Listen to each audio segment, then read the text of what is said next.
Rádio Cultura, ela que é presidente do CODELESTE, que é o Conselho de Desenvolvimento Social do lado de Ajá, ali na nossa querida Salve Salve Cidade Leste, a Linda Taigen. Ela está aqui conosco. A Cida, que é a produtora do programa, convidou para nós batermos um papo. Linda, obrigado. Você sempre participa aqui do jornalismo da Rádio Cultura e obrigado pela tua presença aqui no estúdio da Rádio Cultura. Em querendo, nós aqui fomos aprovados nesse distanciamento. Certo. Em querendo não utilizar máscara, você pode falar sem a máscara. E fique à vontade também para segurar. Bom dia, obrigado pela tua presença. Bom dia a todos os ouvintes e obrigado a vocês pelo convite. E com certeza vou atender sempre, porque vocês formam parte essencial de todo esse processo que a gente está atravessando hoje e sempre, né? Agora, Linda, me conta o seguinte, qual é a visão que vocês, do lado de lá da ponte, estão tendo dessa questão de pandemia, né? Lá no Paraguai, talvez não tão agudo, mas se proporcionalmente o tamanho do problema é o mesmo, vacina ainda não chegou, né? Está em falta de vacina. O comércio abre parcialmente, fecha, abre, fecha. Qual é a avaliação que dá para fazer depois de um ano nesse vai e volta e fecha e abre? Qual é a avaliação que você faz? Bom, um pouco de optimismo a gente tinha no começo. De fato, essa questão afetou bastante. Quando a ponte reabriu lá em outubro, no ano passado, a gente tinha fortes expectativas de que tudo ia melhorar gradualmente com relação ao comércio, com relação à saúde, inclusive, com relação à chegada das vacinas. E a gente, população em geral, fizemos nossa parte, né? Não somente Ciudad del Este, mas também com Foz do Iguaçu. E, se bem, depois chegou a segunda cepa, como se diz, né? E essa segunda cepa deu uma batida muito forte de novo em todos nós, principalmente na economia lá, porque, que nem você falou, fecha, abre, tem muitas dúvidas e incertezas, e como vocês sabem, no comércio, investir é fundamental, fazer compras da China ou dos Estados Unidos demora para se concretizar, para a mercadoria chegar, e são investimentos que é feito hoje para você receber depois de 3, 4 meses. Toda essa questão gera uma certa incerteza, com certeza absoluta. E, por outro lado, também, como você comentou, a questão da vacina. De conhecimento público que nosso governo lá no Paraguai foi um pouco ineficiente com relação às compras da vacina, e a gente está tendo hoje uma população no máximo de 200 mil habitantes vacinados no Paraguai. Quantos? 200 mil. 200 mil, para um universo de quase 8 milhões de pessoas. Exato. Agora são 11 horas e 43 minutos. Nélio. Olha, eu já fiz isso em outras ocasiões, mas quero de novo registrar o belíssimo português da Linda, né? Ela realmente desfila o português e facilita muito a comunicação. Ainda nessa área econômica, Linda, com aberturas dessas lojas chamadas lojas livres em relação a impostos do lado brasileiro, que impacto isso está tendo, especialmente em Cidade Leste, e o que é que está sendo feito, ou já tem decidido, porque há uma discussão lá de baixar impostos, o que é que tem para vir em socorro também dessa área comercial em Cidade Leste? Perfeito, Nélio. Obrigado pela pergunta e obrigado aí pelo meu português. Quem mora na fronteira e não fala bem o espanhol ou o português tem que ser mandado embora da fronteira. Fica a dica aí. Bom, realmente a gente tem mais bem um impacto psicológico, né? Porque economicamente ainda a gente não pode falar muito que deu uma piora na venda do Paraguai por causa das duas lojas que estão aqui em Foz do Iguaçu. Quizás quando abram as outras duas a gente veja alguma diferença. Mas hoje o impacto é mais psicológico. Lá no Paraguai, que nem eu estava explicando, a questão da lei no Paraguai é uma lei baseada no arancel do Mercosul. Então, essa lei do Paraguai ela tem que ser melhorada. Ela não tem como ficar pior enquanto ao valor dos impostos. Ela só pode melhorar baseada em leis nacionais e não somente na lei do Mercosul. Se a gente for fazer uma comparação com os outros países do Mercosul, Uruguai, Brasil e Argentina, que sim tem o free shop, que eles não, por assim dizer, em termos termos claros, eles não ligam para o que diz o Mercosul, eles criaram a sua própria lei de free shops. Lá no Paraguai a gente não tem essa opção. Mas agora, como você também perguntou, Nélio, a gente sim apresentou no Congresso Nacional uma lei de reexportação, né, o nome da nossa lei, que é uma lei muito completa, que também vai ajudar muito ao país a poder transparentar todas aquelas atividades econômicas para que o governo possa receber mais impostos de uma forma mais transparente e mais correta e evitar tudo aquilo que afeta a economia do país, para a gente não usar termos aqui como desvio ou evasão impositiva, né? Uhum. Ou corrupção, né? Para a gente não usar essas expressões, então essa lei que a gente apresentou, depois de várias consultas técnicas e várias reuniões com a comissão do Senado e modificações para adaptar, inclusive a vantagem de que nessas lojas de fronteira, das 4 cidades de fronteira do Paraguai, possa ser comercializado o produto nacional paraguaio a um preço muito bacana, sem pagar o imposto que normalmente a gente, como paraguaio, paga lá dentro. Situação que aqui no Brasil, por exemplo, os free shops não tem, né? Que eu estava comentando. Hoje, um free shop aqui em Foz do Iguaçu vende um produto nacional brasileiro muito mais barato que a própria franquia dessa loja está vendendo, porque o imposto é privilegiado. Eu estava dando o exemplo do shopping center, onde tem o free shop. E essa é uma questão muito importante que quizás a população não entenda, mas, por exemplo, uma bolsa ou um calçado nacional é vendido mais barato no free shop que na própria loja da franquia. Ou o outro exemplo que eu coloquei bebidas importadas que é vendido mais barato no free shop que nos supermercados aqui. Ou outro exemplo também, alguns produtos que são vendidos em joalherias importados é bem mais caro que no free shop. Então, essa é uma questão que eu estava colocando que afeta a economia local, a economia nacional. Mas até onde também essa discussão tem que ser levada para que, com o tempo, se perceba de que pode ser, como eu já tinha dito lá no ano 2018, quando começou toda essa conversa, quizás possa ser um tiro no pé, localmente falando, né? E são essas questões, né, que a gente precisa Porque você teria debater. uma concorrência, não diria desleal, mas muito diferente em termos de preço. Como diz você, quem está lá do outro lado da rua com uma loja é quem está dentro do free shop. Mas, Linda, deixa eu colocar um contraponto que é o nome do programa, né? Sim. Muito se discute, muito ao longo de décadas se discute em Foz do Iguaçu, como criar uma zona de livre comércio, uma zona franca e tal. No Brasil nós temos Manaus, mas Manaus demora 1 dia e meio de avião para chegar lá. Então não tem o entorno que possa pegar e reclamar.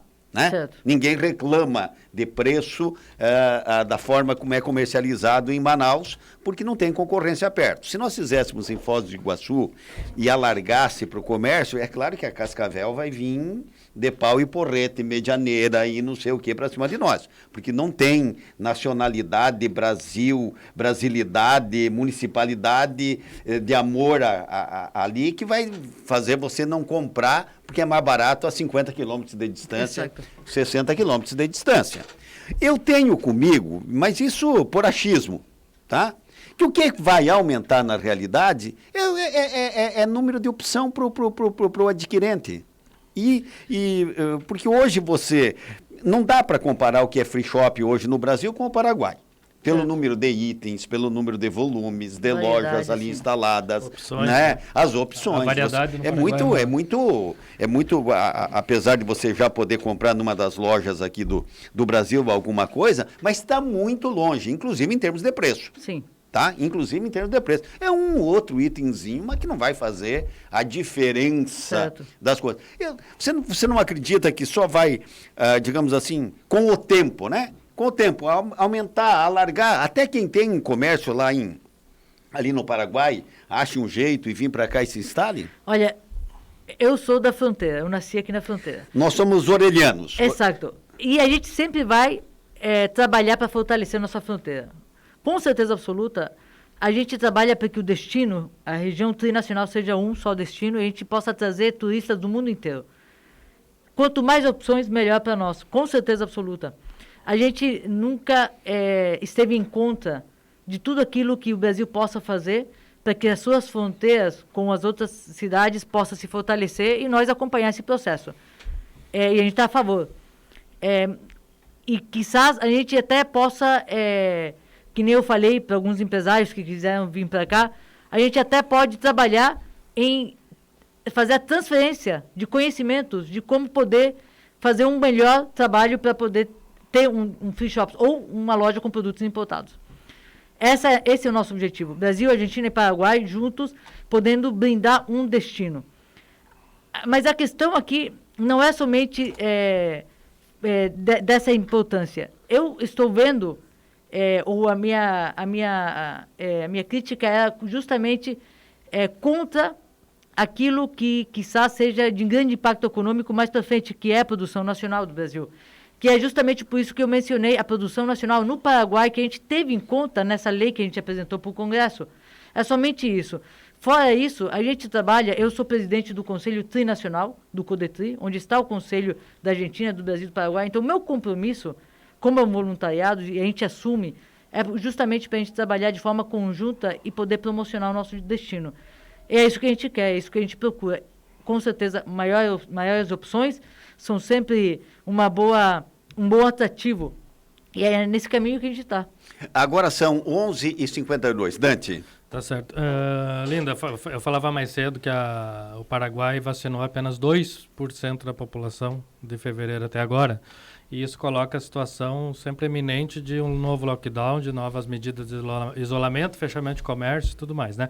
O Brasil já tem uma vacinação um pouco melhor, mas ainda com muita restrição.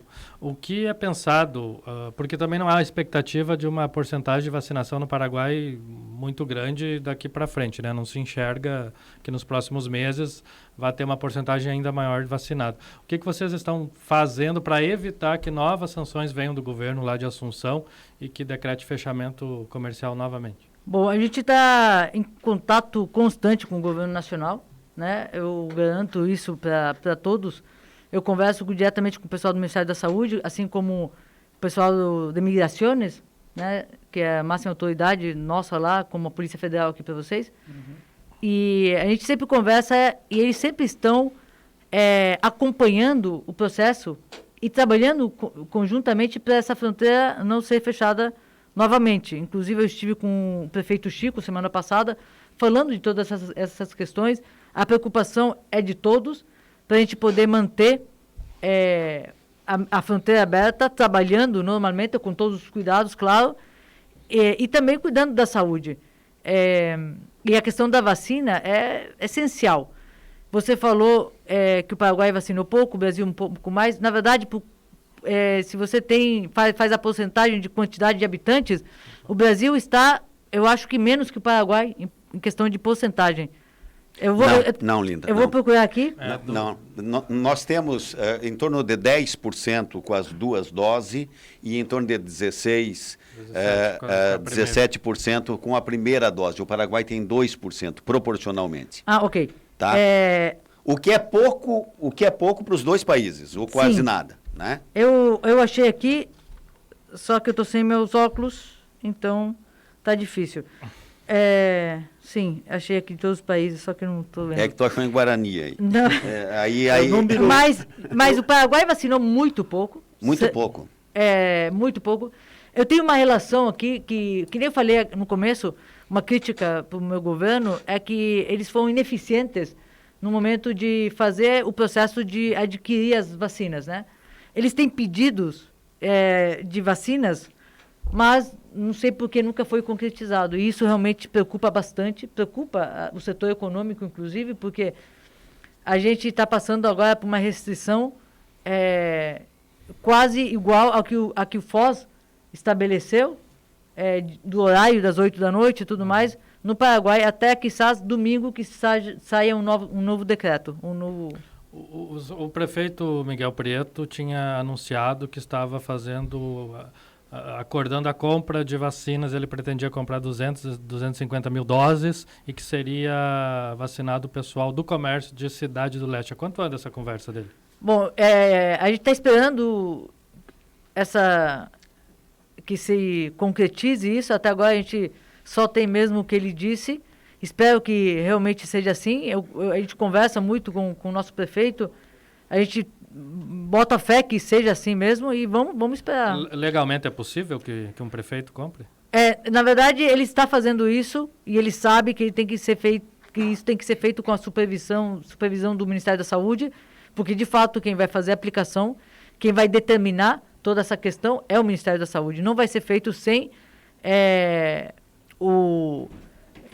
como se diz, capitaneado aí pelo Ministério da Saúde. O que eu não consigo alcançar, Dante, nisso que você está dizendo com a Linda conversando, é o seguinte: como o prefeito conseguiria e não o presidente?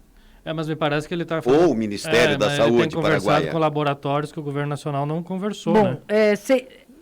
Mas tem alguém que está negociando mundialmente? A Pfizer, talvez, já está fazendo isso? A Sputnik e a Sinovac. E a Sinovac? Na verdade, Coronavac, né? a tua pergunta é muito, muito importante, porque foi uma crítica que uma pessoa muito perto, uma pessoa muito conhecida minha fez. Ele falou, por que o prefeito pode comprar e o presidente não? Porque o presidente da República ele tem que fazer as negociações com os laboratórios diretamente ou com os países que produzem. O prefeito está fazendo isso através de intermediários. Ele deixou bem claro isso. Através de intermediários que quizás tenham ou não acesso, a gente não sabe. Empresários. Intermediários, né? De alguns empresários, obviamente. Essa é a informação que a gente tem. Mais do que isso, a gente não consegue ter. Diga, né? Antes de fazer a pergunta do Jefferson, que é lá de Cascavel, Sim. Vou fazer um testemunho. Acho que nos últimos anos, talvez uma década para cá, já evoluiu muito isso. Mas a pergunta dele é, se possível, perguntar para a Linda, para a entrevistada, sobre um dos maiores problemas que compristas enfrentam quando vão até o Paraguai, quando vão até a Ciudad del Este, que é o grande número de golpes nas compras, problema de extorsão dos turistas, até problema com policiais. Como é que está isso? Obrigado pela pergunta, muito importante. Porque eu, pessoalmente, estou trabalhando em 2 grupos diferentes de controle e segurança urbana, que a gente chama lá. São 2 grupos muito fortes, porque eu tenho, em um grupo está o próprio ministro do interior, o próprio ministro e o vice-ministro. Quando a gente tem conhecimento de um fato desse, a gente aciona imediatamente com a polícia turística e a defesa do consumidor. Eu garanto isso, mas eu tenho que ter conhecimento. Quer dizer, a pessoa tem que me procurar, ou tem que procurar fazer essa denúncia corretamente. E qual é o canal? O canal, eu deixo aqui meu telefone no ar, se quiserem. Para todo mundo, pode mandar meu telefone para quem passar essa fronteira. Por quê? Porque a gente está fazendo um trabalho muito exaustivo e eu estou colocando a cara, eu estou me enfrentando com policiais, com todo esse pessoal, para a gente poder fazer um trabalho bom e tirar essa imagem que, infelizmente, que nem o nosso ouvinte está perguntando, a gente tem, mas a gente tem que enfrentar isso. Eu não sou do setor público, eu sou do setor privado, e eu acredito que, sendo do setor privado, eu tenho duplamente a obrigação de trabalhar pela nossa cidade com relação a tudo isso. Então, a gente está fazendo esse trabalho. Semana passada eu tive uma reunião com o vice-ministro do interior, de segurança mesmo, que ele é o que criou a lei da polícia turística no nosso país, e é uma pessoa que foi nomeada faz 1 mês ou 2 meses no cargo. A gente já puxou ele para o trabalho, ele esteve comigo no Codeleste, ele conhece muito bem a cidade de fronteira, então a gente acredita que a gente pode sim ter um avanço e um trabalho bastante legal. Olinda e Nélio, deixa eu dar um depoimento pessoal, que pode ter sido uma coincidência muito grande. Numa das lojas de um shopping center ali no Paraguai, lá se vai 1 ano e pico, tá? Eu estava lá. E chegou alguém com uma autoridade que protege o turista. Uma senhora reclamava que levaram ela, enganaram ela na venda de um smartphone. É a polícia turística. Né? E quando ela foi verificar e mostrar, não é aquilo, então te enganaram, cobraram mais do que deviam e o produto não era aquele que ela imaginou que estava comprando. E foi acompanhado com a polícia, com esta pessoa que se identificava como sendo autoridade ali, e foram lá para uma repartição, delegacia, alguma coisa nesse sentido. E protegendo, era uma senhora brasileira, dizendo, não, vocês vão devolver o dinheiro para ela e tal. E eu achei muito bacana isso. É importante denunciar, pessoal. Não tem que ter medo. Tem que denunciar. Procura que nem eu falei, se alguém pedir meu telefone, podem passar meu contato, podem me procurar, me ligar. Eu vou, se eu não puder ir, eu vou mandar uma pessoa para poder encaminhar, seja quem for, que esteja no território, não só em Ciudad del Este, que esteja também em Pedro Juan, Salto Guayá ou até em outras cidades de fronteiras. Pode me contactar.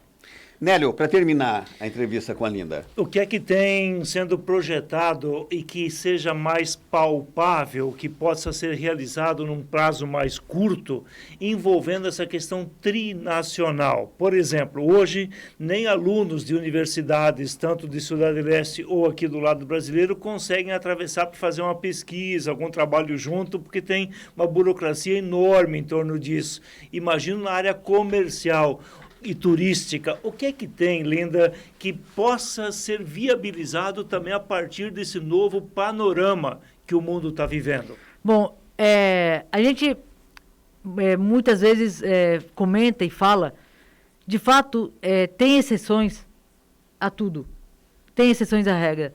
E nessa questão dos estudantes, dessa circulação fronteiriça, também tem as exceções. Até mesmo depois que o prefeito Chico decretou de que o Paraguai tem que ter teste para passar e tudo mais. A gente conversou com ele, teve 4 reuniões antes dele assinar esse decreto. Ele garantiu para nós, numa reunião pelo Zoom, que está gravada, que ele disse não vai ser exigido para todos, somente para aqueles que a gente suspeita que estão vindo procurar assistência médica nos hospitais aqui. Para os outros não vai ter nenhum problema, podem passar e fazer as atividades normais. Isso está sendo cumprido por ele, né? É de público conhecimento. Desde que isso foi decretado até hoje, eu tenho conhecimento de 4 pessoas paraguaias que foram devolvidas para o Paraguai. Fora isso, a circulação é normal. O mesmo acontece com o Paraguai. No Paraguai, Migrações tem uma linha direta e muito clara de não gerar nenhum problema para o brasileiro passar. Isso não está sendo demonstrado de que nenhum brasileiro tem problema para passar ou entrar no Paraguai. Agora, aqueles que vão querer passar dos 60 quilômetros, que tem que fazer a entrada de migrações, igual que o paraguaio quando vem para o Brasil, sim, é exigido o teste, como está, desde o ano passado está sendo. Mas hoje em dia, é importante todos os ouvintes saberem que para você circular dentro da fronteira, não tem nenhum tipo de restrição, em absoluto. E sempre quando você também justifique a entrada no Brasil, obviamente, para os meus compatriotas paraguaios lá, e do lado paraguaio, eu também garanto que não vão ter nenhum inconveniente para entrar para a cidade de fronteira, sempre quando não querem passar os 60 quilômetros. Deixa eu aproveitar e engatar mais uma. Você disse que há uma perspectiva de que no domingo sai um novo decreto no Paraguai. O que é que vocês esperam que tenha como alteração nessa nova determinação? Que as restrições de horários, principalmente, seja estendida. Basicamente, somente sobre isso, sobre a extensão dos horários mesmo. Está muito reduzido? Está. Até as 8 horas da noite, em algumas cidades do país, não em todas, em algumas cidades do país que o governo decretou como zona vermelha, zona roja. Por exemplo, Cidade del Este vale isso, Porto Franco não.